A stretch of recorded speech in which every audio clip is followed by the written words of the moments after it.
Prynhawn da pawb, croeso, welcome, good afternoon to this second instalment of Geography AS, Catch Up with e-sgol.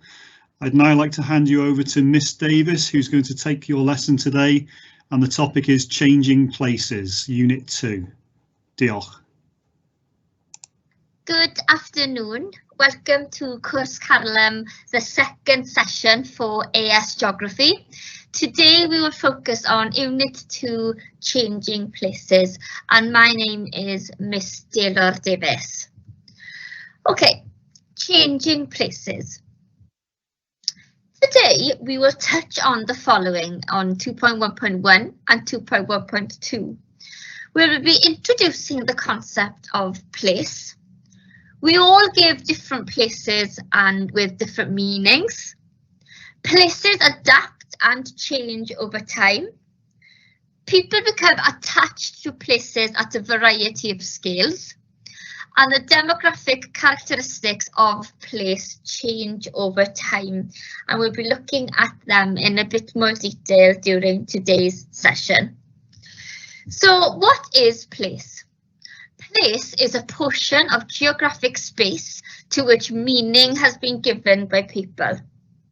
Different places have distinct characteristics due to the natural features and the landscapes they've created.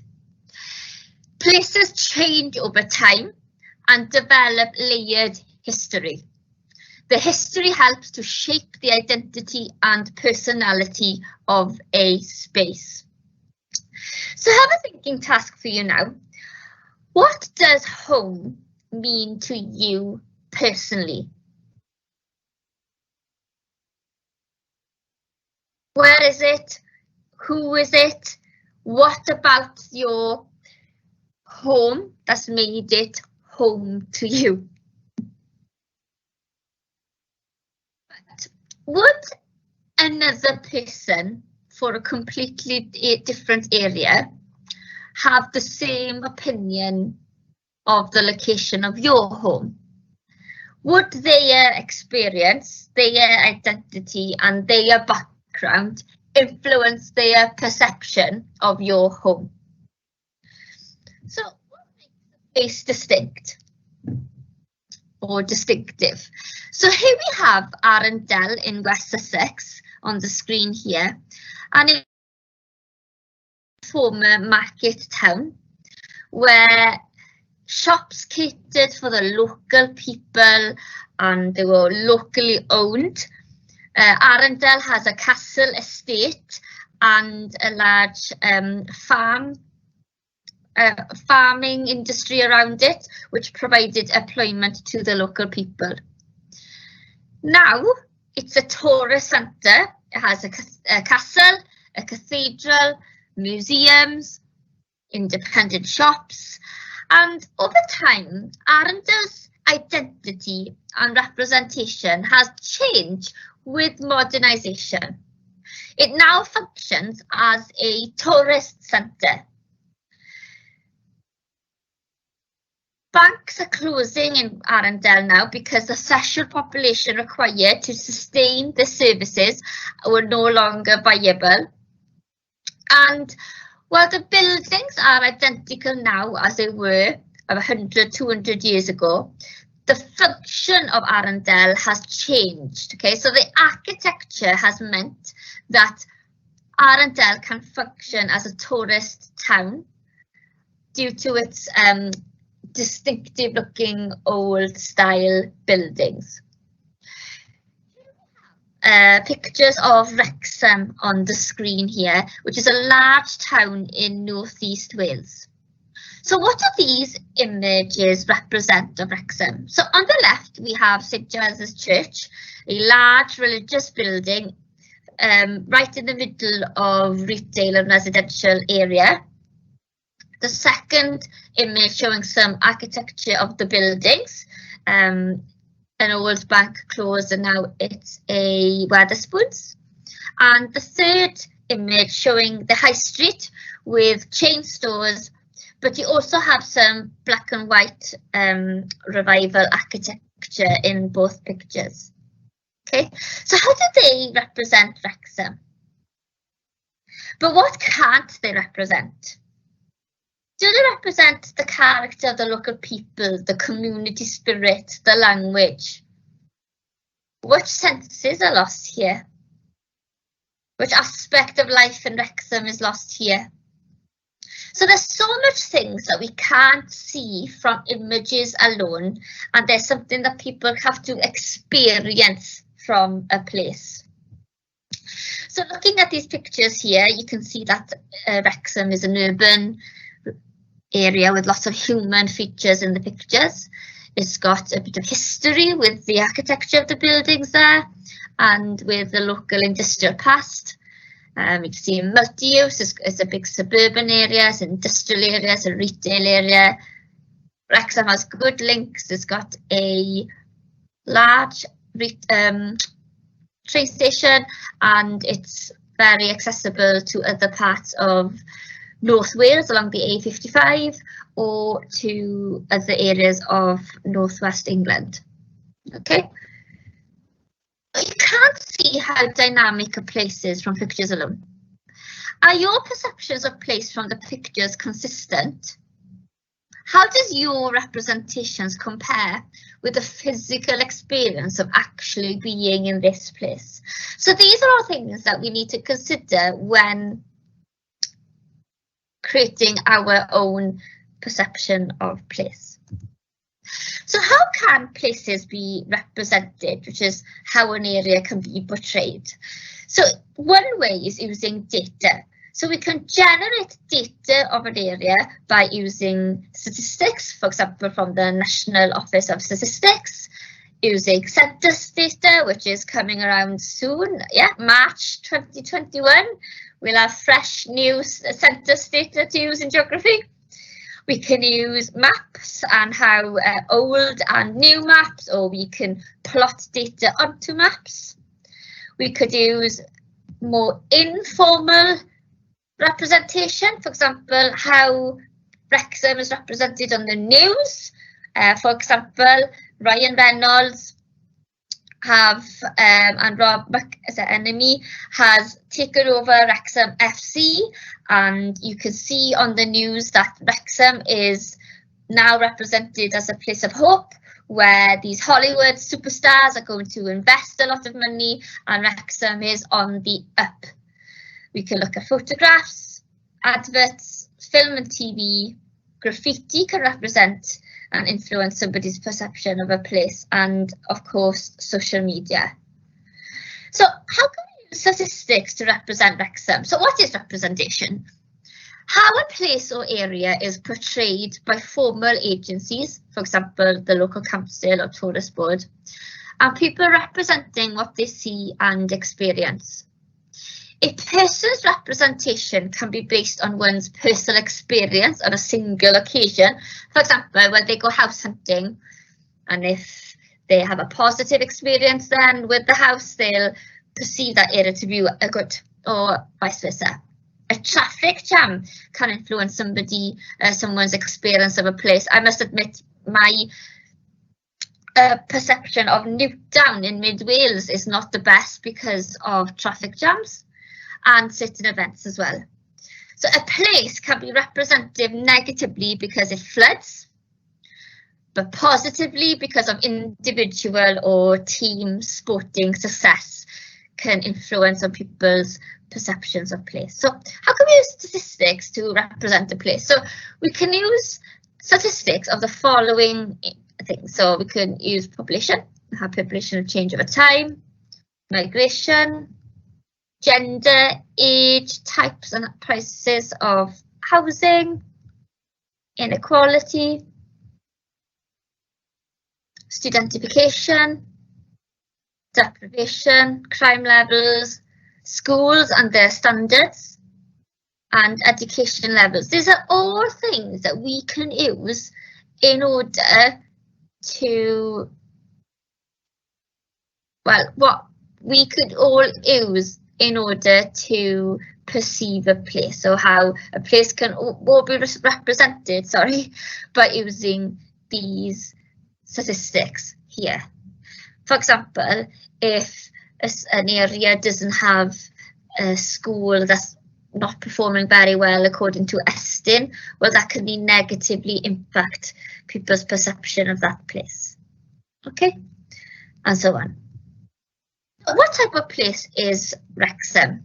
Well, this is what the council website, a formal source, have represented Wrexham as. Wrexham is the commercial and administrative centre for the industrial area of North East Wales. It's a natural hub for the surrounding area. It's got a market town atmosphere, modern pedestrianised shopping centre. It's got a large catchment area.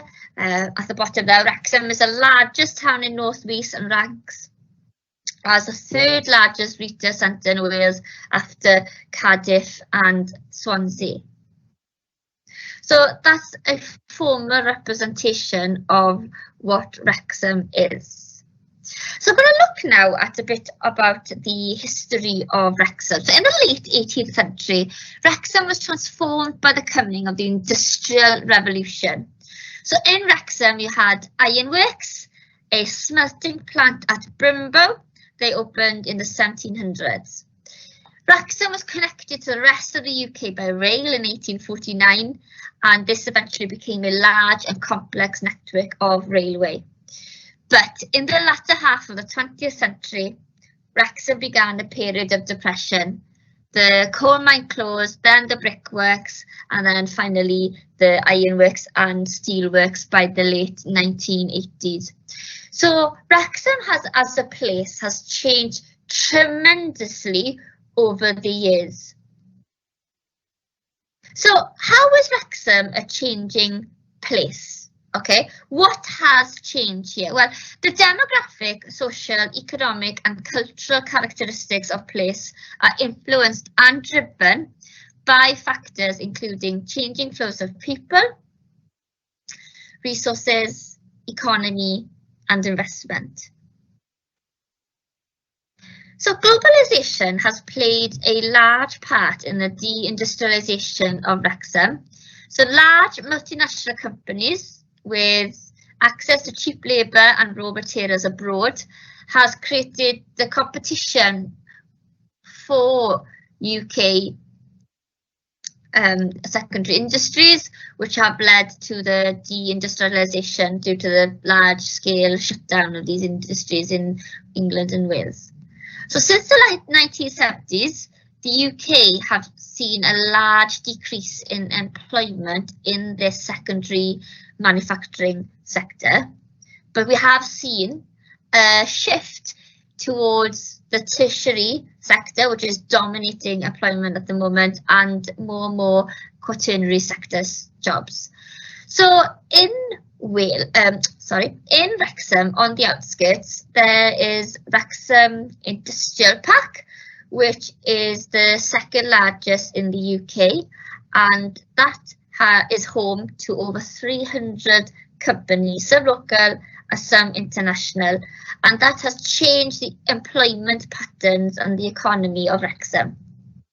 So on the left here, we have the slum kill areas of the 1920s and 30s, low standard of housing, large population density, large number of people living under one roof. This is all cleared in order to make room for retail areas and other factories, for example, that have, and look how the Wrexham has changed over the last 100 years.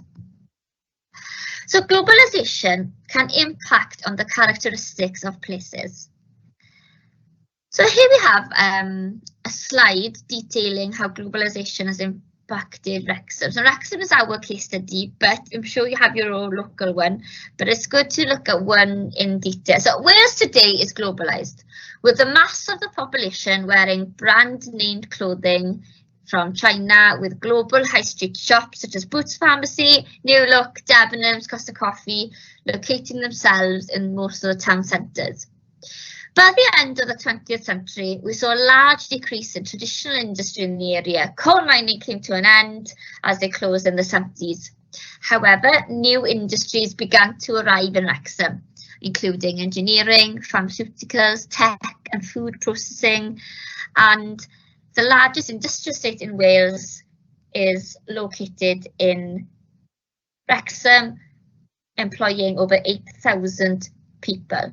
Okay, but not only that, Bersham's Heritage Centre opened in 1983, Maylor Hospital in 1985, the swimming pool in 1970, a retail area with shops and brands from abroad and multinational companies in an area called the Island Green and Eagles Meadow in Wrexham, and they've transformed the function of Wrexham into a retail and industrial area in the tertiary and quaternary sector.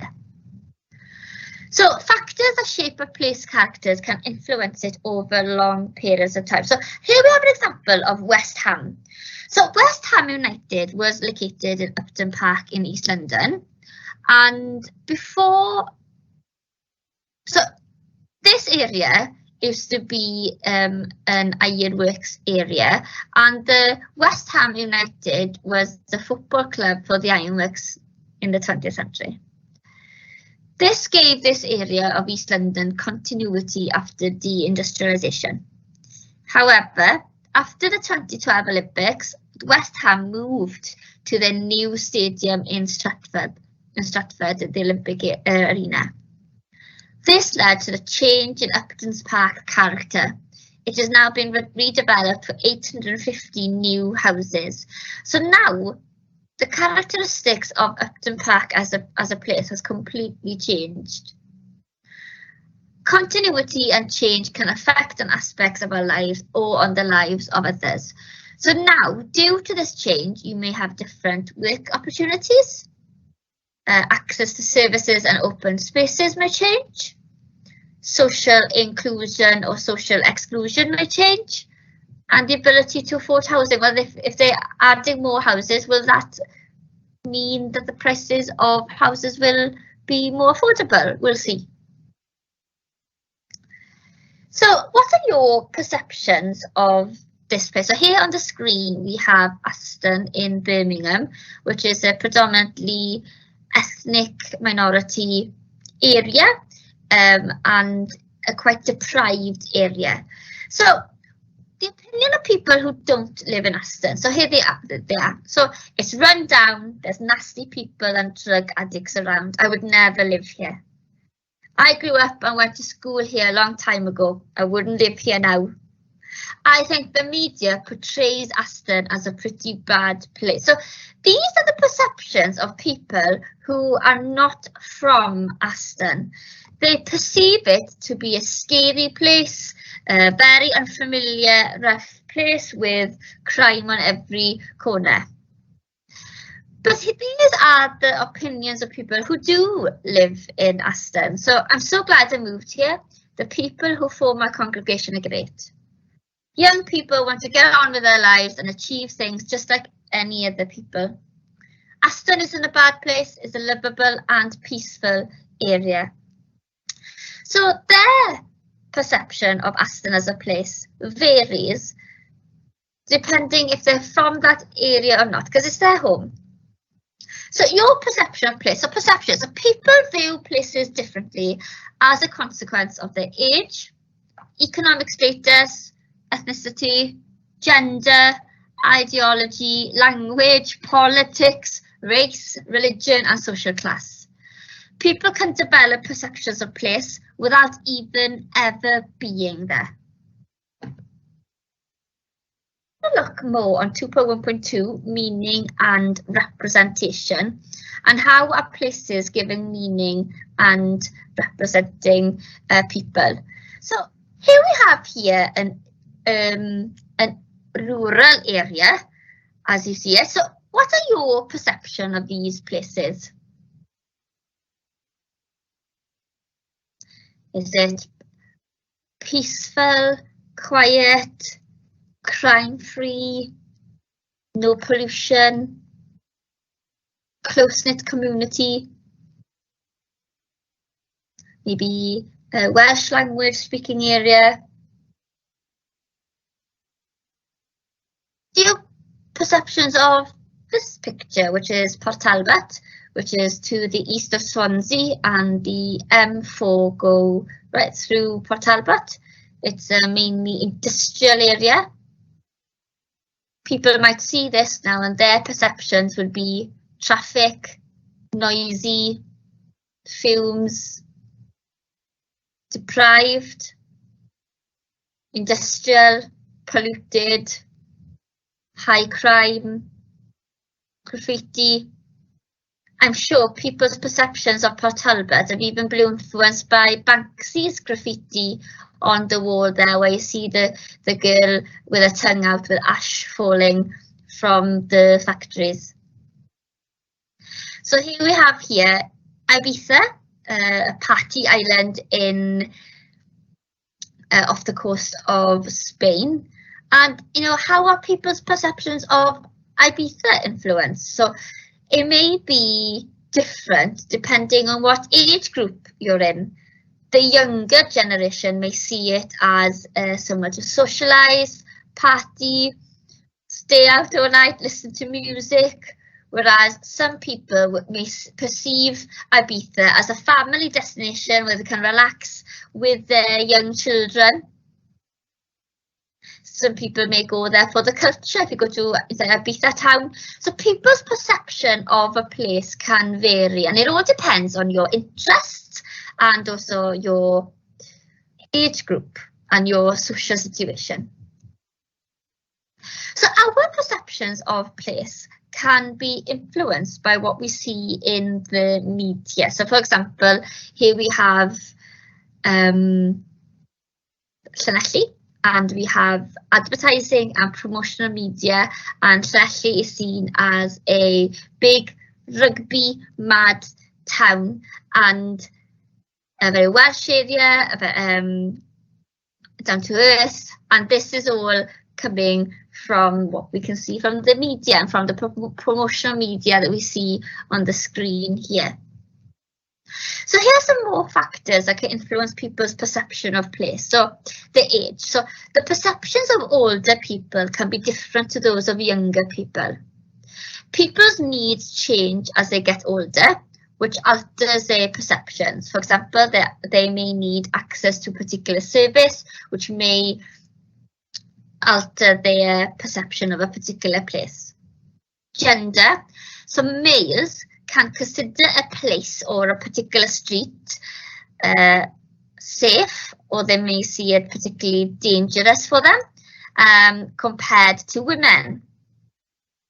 Socio-economic status. So wealthy people's perception of cheaper housing can be different to the residents that live there. The residents that live there may love it and they wouldn't move for $1 million because of the community, it's their family there, the memories and history they got tied to that location, which would be different to somebody from the outside looking in, like we saw about Aston in Birmingham. And also the socio-economic position. So people's ethnic origin, race and religion can influence their role in society, and if they have particular needs, maybe an area might not be able to suit them. Okay. We're now going to look at the rural urban migration, which is the migration from the from the rural areas to the urban areas. So here on the left is what people perceive urban areas to be like if they're from the countryside. For example, the city perceived as a risky, unhealthy and ugly place. So these are some common perceptions: expensive, cost of living's high, pollution, overcrowding, congestion, crime, grey, loneliness. Whereas here are some words that describe the countryside as a place. So the rural part, so the countryside perceived as a safe, healthy and beautiful place. And the words I can see, the word clouds: heritage, green, timeless, landscape, happiness, community, fresh air, nature. So I want to look at today at the rural idyll, and we are going to look at the perceptions of the countryside in comparison to rural area. So the perception of rural space may alter depending on who you are. So firstly, what is the rural area? So a representation of an ideal society which is orderly, harmonious, healthy, secure, peaceful, and a refuge from modernity. So what we think of as from the rural area, if you're possibly living in an urban area wanting to move there, the chocolate box image, rose-tinted glasses, great. But the perception of rural space from the migrant point of view, somebody who's moving into the rural area, stems partly from this so-called rural idyll, and the rural idyll shapes the image of the countryside across society, and one way this happens is through the representation of the rural area in the media. So for example, okay, in TV and film, the rural area is often portrayed in television and films as a place where neighbours are always friends. People can leave their houses unlocked.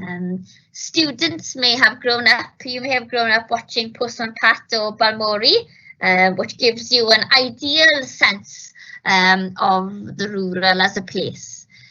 As adults, we are often exposed to, Jane Austen novels, period drama, Downton Abbey, which perceive the rural area as a magnificent place. We can also get influence by advertisements for rural holidays and country life or country living magazine, and there is usually a slogan that means that there's a relationship between moving to green landscapes and gaining an improved quality of life. You do see that a lot on the shows like Moving to the Countryside. They connect moving to the countryside to a better quality of life. Literature, for example, the rural writing of Jane Austen and Thomas Hardy have idealised the rural area. And art as well, for example, the rural landscape paintings of Turner have portrayed beautiful, idyllic rural places. So here are some perceptions of rural areas. So for example, as you can see on the screen now, it's a place for outdoor activity, such as cycling or walking. Here we see a bit of an agricultural area. We can see the stone walls there, which suggests is to be a long history of farming in this particular area. You see some farmhouses there and some sheep. So there's obviously agricultural use. Similar here, we do see some woodland there, maybe cultivating wood, trees for some wood, a lonely farmhouse there, quiet, idyllic, self-sufficient possibly, nice views. So here we have maybe more functional, so the countryside as a working place. So agricultural, we got tractors, machinery, spreading slurry. These are all what the rural is for, according to farmers and local people. So here we have old black and white style architecture with a thatched roof, which is very idyllic. This is what we see on the TV. It seems comforting. It's a comforting sense of the past in people's imagination. So people's perception of place and the ways they give meaning to a place can change the demand of that place, which can also lead to conflict. So this table shows the varying ways in people can see they perceive the rural area as differently. So for example, local residents. So for them, their perception of rural areas is a desirable place to live. And if they wanted continuity or change in that, it's because they wanted to develop better infrastructure. For example, improve internet speeds as they're working from home. Perhaps they'd like better housing developments for local people to live in, or yeah, so that's what the local residents would perceive the rural area to be like. If you're maybe a young person being brought up in the rural area, you may view the rural area as a place with limited opportunities. And if you wanted change, you possibly would wish for better job opportunities, maybe with higher wages, affordable housing, and better internet, for example. That's how you'd like that area to change. Farmers see the rural area as a place to make a living. And if they want, so they would, for continuity, would like to sustain the environment, maybe to change, they would like to modernize some farming practices, maybe more efficient. And visitors, so a place with lovely views and scenery, that's what they see the rural area to be like, and they would just like to keep this area scenery nice for longer. And what you do find is conflict between these groups of people because they all view the rural area differently. You do find that farmers possibly clash with the visitors because the visitors would complain about the noise of the tractor or the smell of the celery, whereas the farmers would bite back saying, well, no, that's our job, this is the countryside, our role is to be a farmer, but it's also to look after the countryside and maintain what it looks like. You do get some conflict. You do get, right, we're going to look at vice versa here, so the representation of an urban area. So we don't have time to get into this data. So we have Swansea here, okay? So these are some quotes about Swansea. So the place where terrified women go round in pairs and strange men have peered in windows at night. So Swansea, a big personality with plenty of charm and bags of character. So that's what Swansea Uni represents Swansea like. Students, maybe that may make other people don't feel safe. They may say it's risky. They may see crime. And, you know, there is movement outside the window where there shouldn't be. Then a face appears, masked, eyes staring through the glass, searching the scene within. So these are how different perceptions of the urban area. So, yeah, we won't go through that again today, but it's not always just conflict with the rural area, you can also get with urban area. So just to conclude then, we've roughly gone through 2.1.1 and 2.1.2. So a place is a part of everyone's life and we all give different places different meanings. Its identity will be seen differently by different age groups, genders. Places adapt and change over time and contain elements whose identity has been modified by new social and economic events. For example, deindustrialization in Wrexham. People can become attached to places and people are independently and increasingly as a result of globalization. So 2.1.2, we looked at how a place is represented. So people will represent places differently. Frequently, interest groups will give meaning to a place that backs up their own ideas and ideology. The media portrays places and gives them identity as a result of the events and stories that they select to publish. And local government and companies will also attempt to portray a place in the most favourable light to boost the image of the place, like we saw just now with Swansea University. Now, as A-level geographers, you must use these specialised concepts in AS geography and use them in your work in the correct context. And these are some of the ones that connect to AS geography changing places. You've got adaptation, attachment, identity, inequality, interdependence, representation, threshold, and sustainability. We won't have time to go through them all today, but please use these concepts and the terminology in your answers. It will only raise the standard of it as well. If you're unsure on these concepts, or you haven't seen them before, you don't know how to put them into your answers, please ask your teacher, because they're quite important in gaining good marks in AS Geography. Right, that's it, a summary of 2.1.1 and 2.1.2. I hope you found this helpful. We'll see you a week today, and we'll be looking at Unit 1, Tectonic Hazards, and I'm looking forward. See you then. Diolch yn fawr.